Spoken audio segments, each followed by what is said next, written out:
I was told by the publisher, by the editors, बहुत controversy हो जाएगी, आप लोग NEP को criticize कर रहे हैं, आप लोग नीति आयोग के बारे में बोल रहे हैं.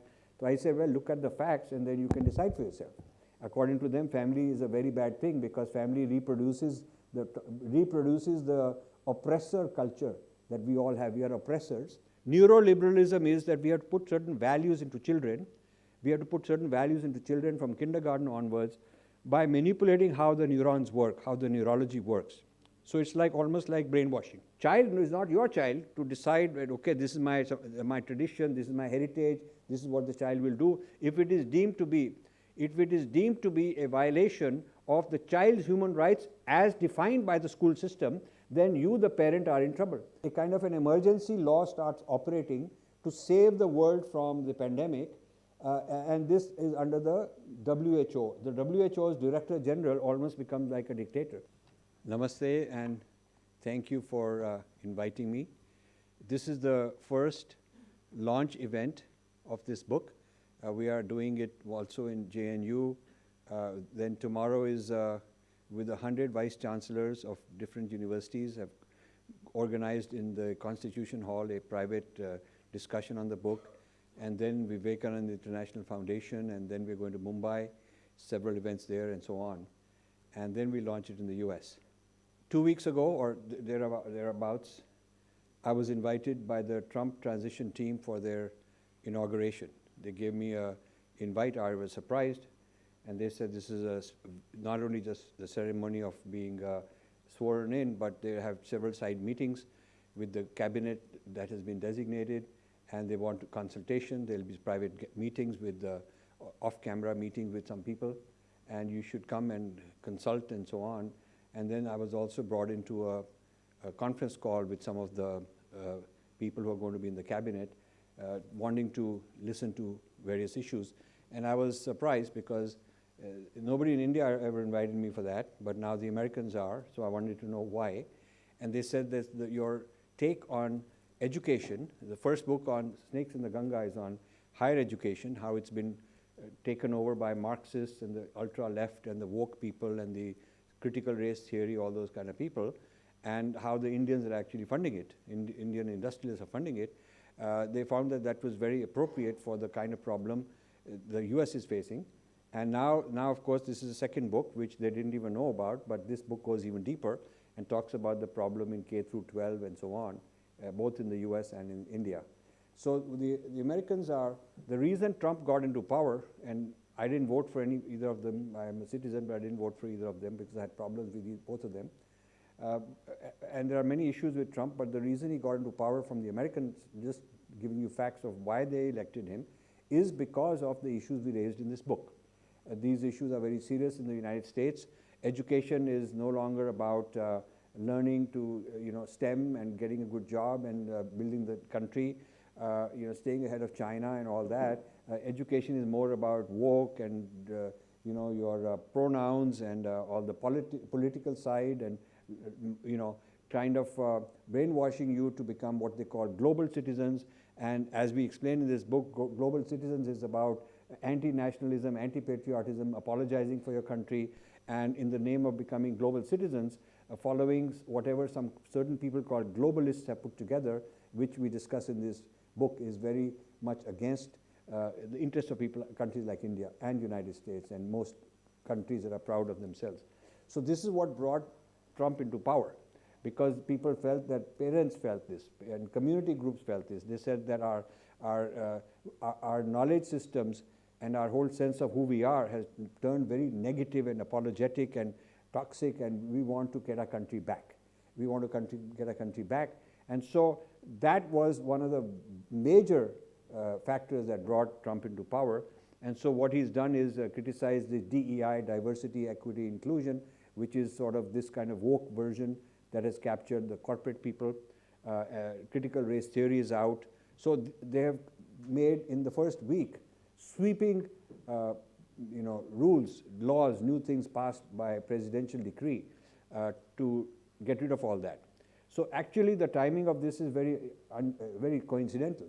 If this hadn't happened, I would be standing here and trying to explain to you a problem, then you would be, most people would in India are saying, well, I don't know of such a problem. I don't think there is a problem. And if there is, don't talk about it. Because when we scheduled this launch, I was told by the publisher, by the editors, बहुत controversy हो जाएगी, आप लोग NEP को criticize कर रहे हैं, आप लोग नीति आयोग के बारे में बोल रहे हैं. So I said, well, look at the facts and then you can decide for yourself. You have to look at the facts. It's not that we are criticizing somebody for the sake of it, but nor are we praising them because they're some heroes and we have to idolize them either. So we are basically arguing a certain point of view based on a lot of evidence. So now, of course, because of the US, which is the exporter, which is the creator of the DEI, the creator of the critical race theory, the left in the US, and then exporting it to other countries, some countries foolishly adopting it like India, other countries more sensible like Russia, China, Arab countries saying, hell no, we don't want any of this nonsense because we have our own civilization. Why should we borrow these ideas from you? So now that they have rejected it because of this latest election, because they who are the creators of this have rejected it, their people, the voters have rejected it, and the government has rejected it. Now India is in a precarious situation. Now is India going to continue this DEI? Is India going to continue this education policy, which is highly leftist inspired? And your neighboring college, university, Ashoka University, is one of the centers of this whole thing. So this is a very interesting timing for us, because we've dropped this bomb at a time when the topic we're talking about is actually at the center of all the conversation in the United States at least. So now with this kind of a little opening, I will tell you what the book is actually about. The book is, I will just tell you the first introduction, what we have written in the introduction. So the book is basically starting with a situation that people who call themselves globalists have created an agenda which is supposed to be implemented in every country, and they've got the United Nations as an instrument to do that. And the United Nations created what they call Sustainability Development Goals 2030. Sustainability Development Goals are 17 goals under which there are almost 200 different items that have to be done. And this was approved in the UN, all the countries signed in 2015, and this is what every country has to implement, required, because you've signed up for it. So every country has to implement. Now sustainability is a very nice thing. Of course we want to be sustainable. But this is not about sustainability. It's also about social justice, about human rights, about LGBTQ, about having pronouns, about critical race theory, about whether families are good or families are bad. According to them, family is a very bad thing because family reproduces the oppressor culture that we all have. We are oppressors, and so the family is the vehicle by which it is reproduced to the next generation. So if you topple the family, then actually you can free people up from being oppressors. So there's a lot of weird things and strange things that if you were to actually read the text of what is being contained under sustainability, you'll be quite shocked that it has nothing to do with sustaining the environment. It is more to do with the politics of identity. It's identity politics, quotas, like what you call quotas, and identity politics. Indians understand this very well. It's all of that the Marxists now brought under the umbrella of sustainability. So this business of sustainable development is now also about society. And it's not just sustainability of the environment, it's also sustainability of humanity. And for the argument being made that for human beings to be sustainable, this business of oppressors and oppressed has to be sorted out, and now the oppressed people have to be given special rights to topple the institutional mechanisms and structures that the oppressors have created, which includes all our Vedic structures are oppressor. All the history of the United States, the Constitution is oppressor, and so on. I mean, even biology which says there's male and female, there's two genders, is oppressor. We have to topple that, question that, and so on. Even basic common sense things that we all love and respect can be demonized as structures of oppression, and once it is demonized as a structure of oppression, then it has to be cancelled. It's called cancelled. So the cancel culture means that when you have a speaker who comes from the oppressor class, you can shout him down, you can boo him, throw him out, you don't have to listen to him. He doesn't have the freedom of speech, he doesn't have the same rights because he's part of the oppressor. So this business of oppressor-oppressed, which is Marxism 2.0, original Marxism was only about economic exploitation. It did not include these things, but it got expanded later on. So this is what the book is talking about. And why the billionaires who run this social media decided that through the social media of Facebook and Twitter, all these kind of things, now they've suddenly changed in the last 2 weeks. They suddenly decided to change.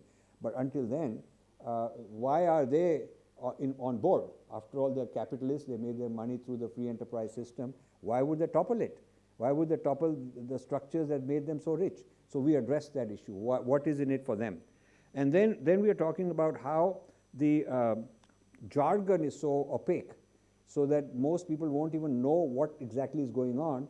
But under this very opaque and nice sounding jargon, like sustainability and so on, global citizenship, these are beautiful words. Everybody wants their children to learn these things.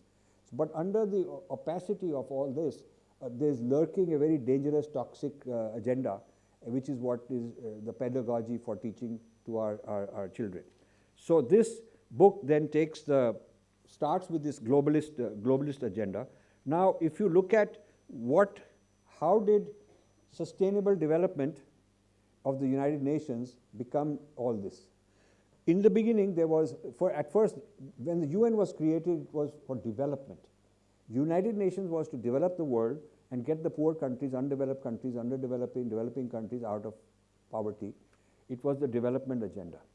And then what happened is the rich countries said that to develop, these poor countries are burning coal and they're burning fossil fuels, and this is bad for the environment.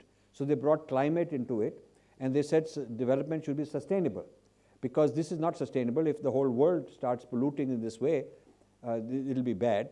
But the poor countries said that, the way you became rich is through burning all the fossil fuels. You are the guys who did all this. So now we want to develop, we'll also burn the fossil fuels. There was with India, China, all these countries on one side, and the developed countries on the other side, there was a big tussle. And the United Nations came up with the term sustainable development, which means you kind of balance the two. You have development, but you make it sustainable.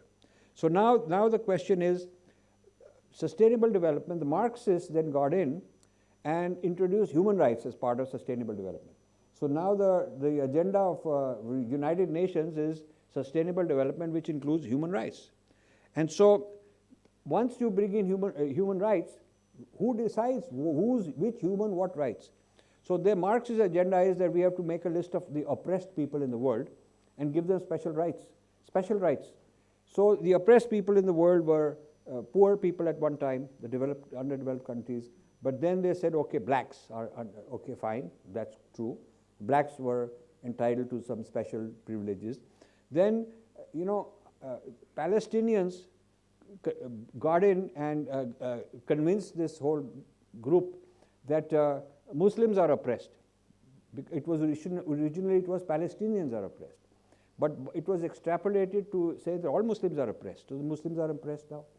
Then, so whites have oppressed blacks, non-Muslims have oppressed Muslims. Then LGBTQ joined in, that we are also oppressed because the other people oppress us.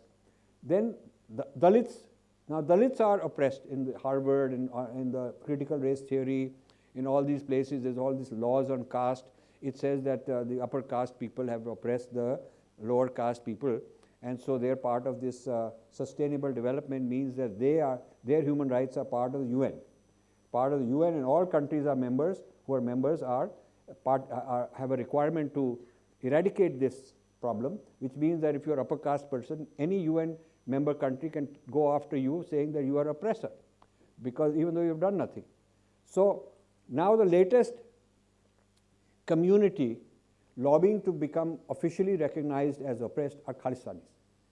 In Canada, they have already convinced the Trudeau government that they are entitled to special quota for immigration because they are being oppressed in India. The Sikh people are in trouble. I mean, they made that case. And so it is being heard in certain countries, and they are being considered oppressed and special privileges. So this is a kind of gone overboard, gone out of hand. And then there is something called neuroliberalism. Neuro, not neoliberalism, but N-E-U-R-O, neuro like neurons of the brain, which is an idea that was floated that neurology, how the brain works, we have to manipulate the brain.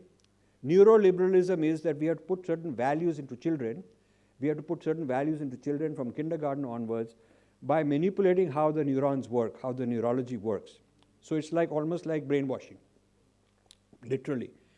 So we have to produce outcomes we need to create a new society, and the new society has to dismantle all these old structures of bias. We have to get rid of the old structures of bias by using neuroliberalism.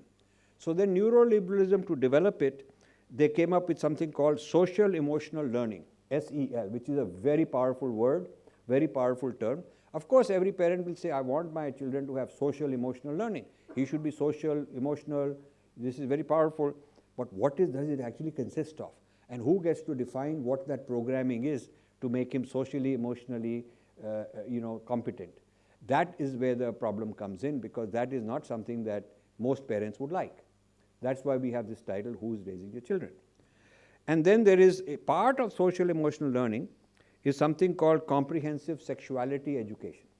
That this sexuality education is a very important part of a child as early as 5 years old, even younger, learning these social emotional skills. So now comes something that most parents in the West, in the US said, hell no, we don't want teachers to do all this. It is our job. We as parents have to control the education of our children, not the school teacher, not the government, not UNESCO, not the World Economic Forum, but the children belong to us. So now the debate is, the children, do they really belong to you? The child is entitled to human rights. So who defines the human rights? The law. Who defines the law? The government and the UNESCO and the United Nations. So your child, from the moment that child is born, is entitled to all the human rights. And if you, the parent, are violating those human rights, you're doing something criminal. So it's like the child is not your child to decide, okay, this is my tradition, this is my heritage, this is what the child will do. If it is deemed to be a violation of the child's human rights as defined by the school system, then you, the parent, are in trouble. And we have also given examples where one Indian family in Utah decided to pack their bags and come to India rather than have the school system take over their child, because the school system made it very clear that you, the parents, are violating the law, and we can take the child away from you because you're violating the law. And the law they were said to be violating is that they were practicing their heritage, this is their heritage, and somebody said that this is all against human rights as defined by them. So you see, who defines the rights of a child, and who defines the pedagogy and the curriculum that the child should be taught? Is it the parents, or is it this whole establishment of globalists down to places like the Ivy Leagues and the World Economic Forum and UNESCO and all sorts of NGOs operating in India? We've named every single one of them, and Vijaya will tell you who these people are. They're operating in India in a big way. They're operating under the aegis of Niti Aayog. They're operating there with the help of the Mahatma Gandhi Institute, which is supposed to be Mahatma Gandhi Institute, but it is being run for this purpose. And they've infiltrated the bureaucracy, they've infiltrated the Ministry of Education. The NEP is full of, the NEP doesn't say anything on the surface which is wrong, but the NEP says we should teach social emotional learning and we should teach social sciences. All that sounds good, but social sciences, not the Vedic social sciences. These are the Marxist social sciences. They are social sciences, all right, but they are not our idea of social sciences. And they're not our idea of diversity. We have a chapter here on what is the Vedic idea of diversity, equity, and inclusion versus what is the woke idea of diversity, equity, and inclusion. They're not the same thing. What is the Vedic idea of sustainability? And it is not the same thing as what is being taught. So by using nice words on the surface and very cleverly installing the content underneath, the details is what our people don't like to read, because they don't like to read anyway. So the details that we are presenting, that hey, you have to read what the articles say that you have signed up for. So this is partly, this is basically what the book is about. So the response is very different from China, from the Middle East, from Russia, because there's a line, there's a sentence says that all this can be subject to national laws. The UN says that these Sustainability Development Goals, SDGs as they are called, are subject to national laws. Now, India doesn't have the national laws which make very clear what is meant by sustainability, what is meant by development, what is meant by inclusion. We don't have our spin on critical race theory. We don't have our version of trans, LGBTQ according to Hindu civilization, according to Vedic civilization. We don't. But the Chinese, before they signed this, they developed laws in China which make very clear what is their understanding of these terms. So China, I have a whole chapter here on comparing India and China in the way they're implementing the UN, in the way they're implementing the Sustainability Development Goals, in the way they're implementing childhood education, sexual education, which is all part of it, and comprehensive sex education. Another part of the global agenda for education that UN has sanctioned is called Global Citizenship Education, GCE, Global Citizenship Education. Now that's very nice. We all want our children to be global citizens. But in the case of China, the global citizenship is subject to national laws, and the national law says first you must teach the child what is nationalism. Before you can teach him globalism, you teach him nationalism.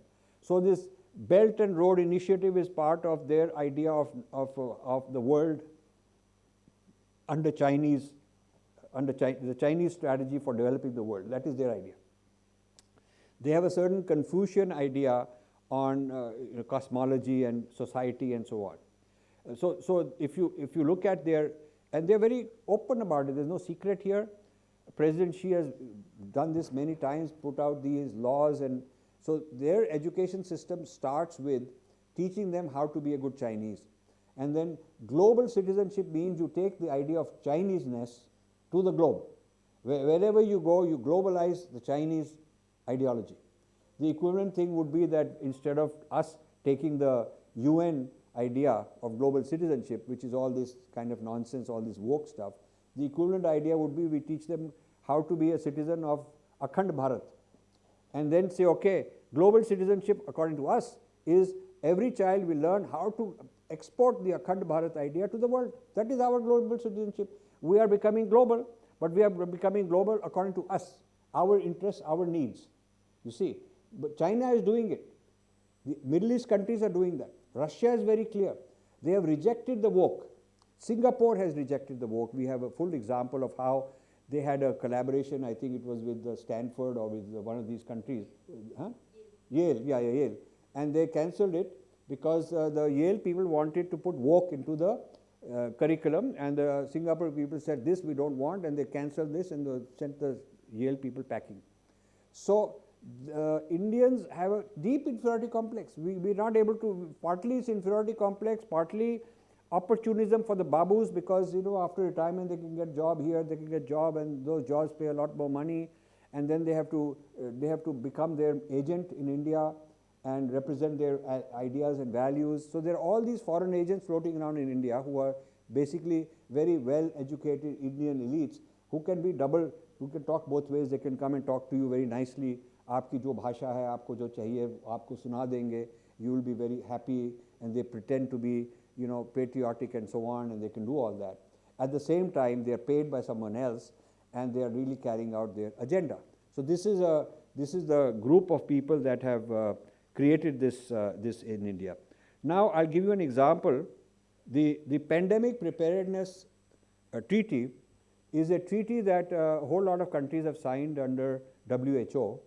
The stated purpose is to prepare you for the pandemic. But once you sign the treaty, it gives the WHO sweeping powers to declare an emergency when it feels like, either in the world or in any country it wants to. And once the emergency has been declared, it has the authority to run the show, almost like you've lost your sovereignty. It can shut down things, it can require things. In other words, a kind of an emergency law starts operating to save the world from the pandemic, and this is under the WHO. The WHO's Director General almost becomes like a dictator. So 22 states in the US, attorney generals of these 22 states have jointly filed a case saying USA should not sign for this treaty. And Japan has said the same thing. The people in Japan have talked back. India is signing this treaty.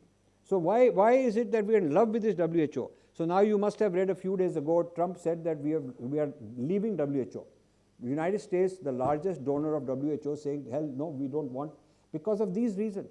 So our people have not understood, our media has not understood, they're not explaining to you, why has Trump left the WHO? He's left it because the WHO has come up with, enacted all these rules and regulations which give it dictatorial power.